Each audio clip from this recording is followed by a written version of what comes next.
A partir desse momento, estaremos transmitindo para a comunidade espírita de Ponte Nova e região, palestra realizada por Samuel Costa, do grupo da Fraternidade Espírita Paz e Renovação.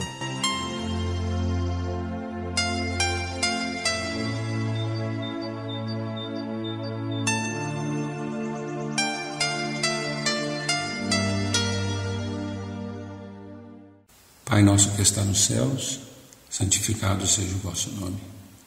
Venha a nós o vosso reino, seja feita a tua vontade, assim na terra como nos céus. O pão nosso de cada dia nos dai hoje. Perdoa as nossas ofensas, assim como nós perdoamos a quem nos tem ofendido. E não nos deixeis cair em tentação, mas livrai-nos do mal, assim seja. Bom, meus amigos, vamos agradecer a Deus por todas as oportunidades que nós tivemos no dia de hoje, pedir o amparo e a proteção para o nosso estudo e a nossa reflexão. Diante de tantas lutas que nós empreendemos todos os dias, depois de ver as barbaridades cometidas por diversos membros e personalidades da nossa sociedade, de ver a decadência das artes, da música, da política, do trabalho e vários outros campos da vida, o desinteresse na preservação da vida do planeta, a crise moral alavancada pela busca alucinada do prazer e da satisfação dos gostos, de ver as doenças, essa pandemia de coronavírus, problema das drogas, problemas de todas as ordens e aos quais muitos de nós estamos sujeitos, nós nos pegamos muitas vezes desanimados com tanta dificuldade. E aí nós podemos pensar que alguma coisa está errada. Não faz muito sentido essas coisas que a gente está enfrentando. Então, nesse estado de coisas, de circunstâncias para os quais nós estamos sendo atraídos, e vamos, muitos de nós desavisados, sonolentos, distraídos, como que a cair em armadilhas o tempo todo. Então, como nós dizíamos, que talvez cansados já, desejando despertar de um pesadelo, nós vamos esboçando algum movimento que nos permita acordar dessas situações, vencer essas situações todas, essas dificuldades todas. Esse movimento é o movimento de refletir sobre tudo que está acontecendo em nossa vida e à nossa volta. Ou então nós olhamos para as dificuldades, olhamos para os problemas e vamos pensar assim, por quê? Por que tudo isso está acontecendo? Qual a finalidade de tudo isso? Para que isso nos serve para a nossa vida, para o nosso aprendizado, para a nossa evolução? Nós sabemos que Deus, nosso Pai, como não saberíamos, né? Sabemos que Deus é justo, infinito amor, infinita bondade, misericórdia e perfeição. E sabemos porque somos filhos de Deus, então como não saberíamos?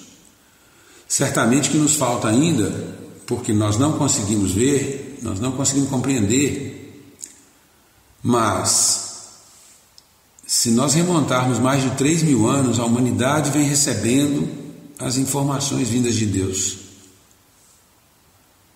Desde Moisés, que preparou o terreno para a grande lavoura da transformação e do progresso do Espírito, depois com a vinda do Mestre Jesus, que nos tirou a cegueira do olho por olho, dente por dente, matou a morte e nos revelou a vida verdadeira, a vida espiritual, a vida imortal, falou do amor de Deus e nos apresentou toda a sua misericórdia, nos mostrando as muitas vidas de nossa caminhada, de nossa peregrinação. Depois com Kardec, o codificador da doutrina espírita, que com sua lucidez, didática e sensatez, quando em contato com as manifestações espirituais e as suas consequências, organizou sob o comando do mais alto as informações, os ensinamentos que nos foram enviados por Deus para a nossa felicidade, nosso esclarecimento e nosso progresso. Essa proposta da doutrina espírita, que é o Consolador prometido por Jesus, é a de tirar o véu que nos impede de ver, esclarecer a quem quiser ver mas a esclarecer a quem quiser ver. Porque de tantas tribulações, qual o sentido da vida? Por que estamos aqui? Qual a finalidade de tudo isso que nós estamos passando? Se não sabemos, se nós ainda não entendemos, nos falta conhecer, nos falta acreditar, nos falta fé. Essa é a verdade. Também aos seguidores de Jesus, essas dúvidas perturbavam, esses questionamentos eram feitos. E eles, assim como nós, suplicavam a Jesus: Senhor, acrescenta-nos fé. O que a doutrina espírita nos permite é ver a rota, as placas que nos indicam o caminho seguro. Entretanto, esse caminho cabe a cada um de nós percorrer. É uma caminhada individual, intransferível. Já não podemos mais, nos dias de hoje, nos dar ao luxo de permanecer na superfície das questões espirituais. Nós precisamos mergulhar, nós precisamos ir fundo. Se queremos algo melhor, nós precisamos estudar, buscar essa compreensão. E aí, a pergunta que nos ocorre diante dessas dificuldades todas é: qual o sentido de tudo isso? Qual a finalidade dessa vida na Terra? Por que nós estamos aqui? Qual o fim de nós, espíritos imortais, estarmos aqui nesse corpo, nessa terra, nessa experiência? Então, quando nós recorremos a Kardec, no Livro dos Espíritos, para nos trazer material de reflexão, Kardec pergunta no item objetivo da encarnação, na pergunta 132 do Livro dos Espíritos. Então Kardec pergunta assim: qual o objetivo da encarnação dos espíritos? E os espíritos luminosos respondem: Deus lhes impõe a encarnação com o fim de fazê-los chegar à perfeição. Para uns é expiação, para outros é missão. Mas para alcançarem essa perfeição, tem que sofrer todas as vicissitudes da existência corporal. Nisso é que está a expiação. E aí a parte que nós vamos centralizar o nosso estudo de hoje. Os Espíritos de Luz continuam assim: visa ainda outro fim à encarnação, o de pôr o Espírito em condições de suportar a parte que ele toca na obra da criação. Veja bem, pôr o Espírito em condições de suportar a parte que ele toca na obra da criação. Então há para cada um de nós uma parte a ser realizada na obra de Deus. Para executá-la, é que em cada mundo toma o Espírito um instrumento de harmonia com a matéria essencial desse mundo, a fim de aí cumprir, daquele ponto de vista, as ordens de Deus. É assim que, concorrendo para a obra geral, ele próprio se adianta. E aí na nota de Kardec diz o seguinte: a ação dos seres corpóreos é necessária à marcha do universo. Deus, porém, na sua sabedoria, quis que nessa mesma ação eles encontrassem um meio de progredir e de se aproximar dele. Desse modo, por uma admirável lei da providência, tudo se encadeia, tudo é solidário na natureza. Então significa aí, com essa leitura, que nós podemos refletir rapidamente, é que cada um de nós tem tarefas a realizar, missões a cumprir. Tarefas e missões que nos foram dadas por Deus, ordens que nós devemos cumprir para que tudo se adiante. É preciso que cada um faça sua parte, para que todos evoluam. Se eu não fizer a minha parte, você não será feliz. Se você não fizer a sua parte, eu não serei feliz. O regime da vida ele é um regime de fraternidade, de união, de trabalho em equipe, de uns pelos outros. Então, uma das coisas importantes que nós vamos ter que aprender aqui é trabalhar em conjunto, trabalhar em equipe, trabalhar unidos. Quando eu cumpro as ordens de Deus, eu adianto e eu contribuo para o progresso das pessoas e do planeta inteiro. Tem uma imagem muito forte que é, depois da ceia da Páscoa, que Jesus se agacha e lava os pés dos apóstolos. Nós vamos ler aqui a passagem do Evangelho. Jesus, sabendo que o Pai tinha depositado nas suas mãos todas as coisas e que havia saído de Deus e ia para Deus, levantou-se da ceia, tirou as vestes e, tomando uma toalha, cingiu-se, depois deitou água numa bacia e começou a lavar os pés aos discípulos e a enxugar-nos com a toalha com que estava cingido. Aproximou-se, pois, de Simão Pedro, que lhe disse: Senhor, tu lavas os pés a mim? Respondeu Jesus e disse-lhe: O que eu faço não sabes tu agora, mas tu saberás depois. Disse-lhe Pedro: Nunca me lavarás os pés. Respondeu Jesus: Se eu não te lavar os pés, não tens parte comigo. Isso está em João 13, 3, 8. Então, nessa imagem, a gente vê o enunciado de Jesus claro e preciso, nos mostrando que a sua vinda à Terra, o seu trabalho, a sua missão de amor, foi de nos mostrar que nós todos estamos aqui para servir a Deus. Ele foi o maior servo de Deus.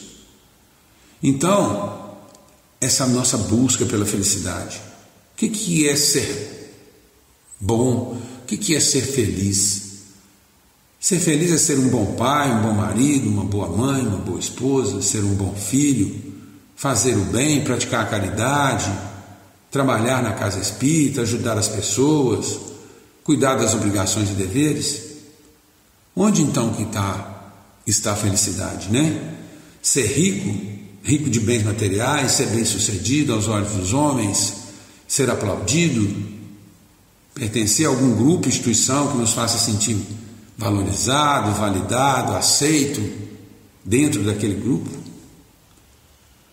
E aí a gente tem que buscar uma posição. Eu agora sou feliz, eu agora estou infeliz, eu sinto um vazio, me falta alguma coisa. Onde eu estou agora? Onde nós estamos agora? Nós somos aqueles que ainda dormem ou já nos consideramos despertos? Já que nós já temos informação. Se não seguimos por quê? Nós podemos nos colocar já entre aqueles que servem a Deus e a vida, ou não temos tempo para essas coisas, atribulados, ocupados com a matéria e o mundo, somente matéria e suas riquezas. Mas nós sabemos, se escolhemos esse lado, esse caminho, nossa vida perderá todo o sentido e a razão. Não tem sentido, fica um buraco, um vazio no estômago que nós não conseguimos preencher, uma necessidade que não termina, uma insatisfação. As oportunidades nos são dadas para que nós possamos conquistar as virtudes, a humildade, demonstrarmos que as conquistamos. Às vezes, ouvimos que não nos agrada, mas devemos estar preparados com o desprendimento total para não nos magoar. E aí assim aprendemos a perdoar e a não nos magoar. Renunciar a tudo que nós possuímos de material, porque tudo que nós podemos ver, tocar, vai perecer, vai desaparecer. O ideal é que nós centralizemos o nosso foco em trabalhar, sem esmurecer e sem o desejo de abandonar o trabalho por qualquer motivo que seja. Desejo ferrenho de superar todas as provas, principalmente aquelas que ainda ferem a nossa vaidade pessoal, nosso orgulho pessoal, porque nós sabemos que vencer essas provas nos facultará o aprendizado que nós necessitamos. Algumas pessoas dizem: eu sou assim, eu não concordo com isso ou com aquilo, eu não dou conta dessa ou daquela pessoa, não renunciam a si ou ao seu modo de ser, abandonam os trabalhos, abandonam os deveres, as tarefas, até mesmo na casa espírita. Eles dizem assim: meu santo não vai com aquela pessoa, eu não gosto da palestra de fulano ou de ciclano, e deixam de aproveitar aquele ambiente da casa espírita que a casa espírita tem para oferecer, aquelas energias, aquelas luzes trazidas para benefício dele. Não abrem mão do que elas são. Então nós estamos como? Nós estamos sentados à mesa esperando para sermos servidos? Ou nós já podemos nos considerar servos úteis a Deus e à vida? Existe uma outra passagem do Evangelho também, onde os apóstolos perguntavam a Jesus quem era o preferido, quem era o primeiro deles dos apóstolos. E Jesus, então, com sua sabedoria, explicou que aquele que fosse o servo de todos seria o primeiro entre eles, seria o melhor entre eles, mostrando mais uma vez que nós estamos aqui para servir, nós estamos aqui para servir a Deus, nós estamos aqui para realizar uma tarefa na obra de Deus, uma parte que nos toca. E é por isso que nós vivemos os dias sentindo essa angústia, esse vazio, porque nós ainda pensamos que temos que ser alguém, realizar alguma coisa, ter um diploma, ter uma casa, viajar, passear, aproveitar a vida. E quando vamos descobrindo com o estudo, com a doutrina espírita, com o Evangelho de Jesus, que a felicidade está em pequenas coisas e em grandes coisas também, como estudar, como compreender a palavra do Mestre, como compreender a psicologia de Jesus, que é o médico de nossas almas, como compreender as tarefas que nos foram dadas e que foram pedidas por nós para que nós pudéssemos evoluir, aprender, progredir, melhorar moralmente, principalmente moralmente, aprimorar nosso entendimento através do estudo da filosofia, da ciência, da religiosidade, enfim. Então nós temos que entender que a nossa felicidade está no nosso desenvolvimento moral, no nosso desenvolvimento intelectual. E o nosso desenvolvimento moral e intelectual passa pela realização do trabalho que nós viemos aqui para realizar, pelo desenvolvimento das tarefas que Deus nos confiou.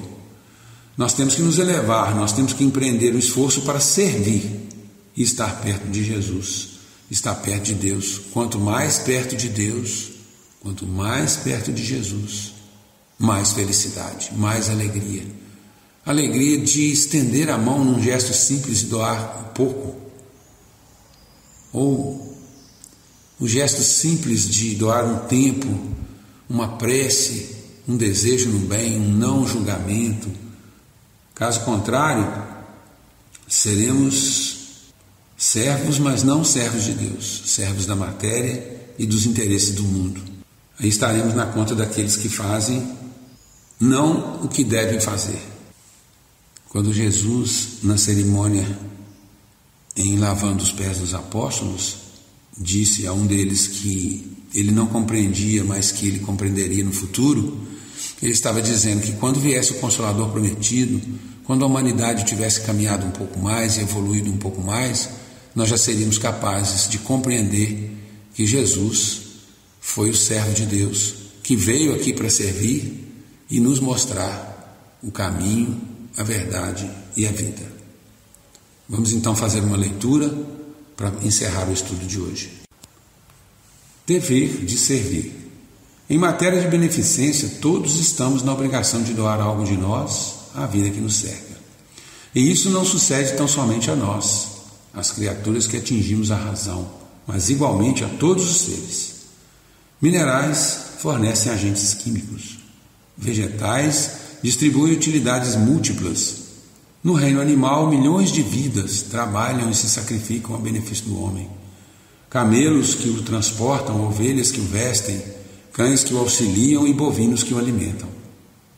Todos nos achamos convocados a entregar a nossa cooperação pelo bem geral.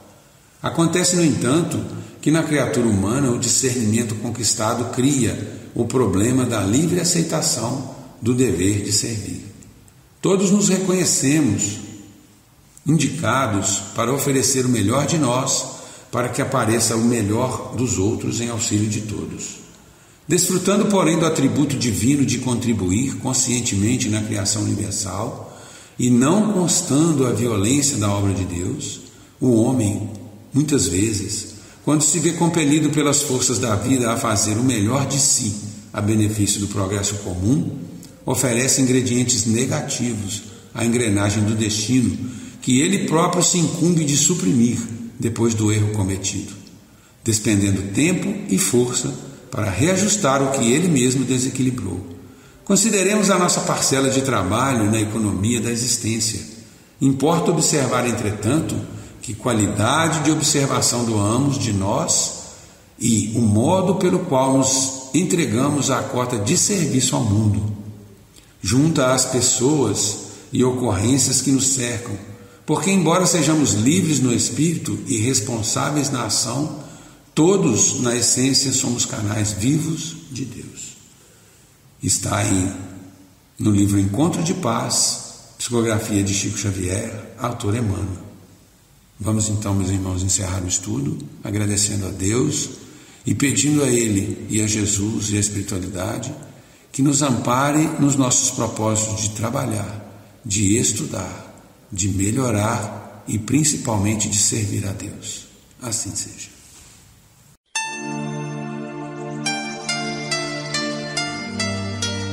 Termina aqui a palestra do Grupo da Fraternidade Espírita Paz e Renovação. Boa noite.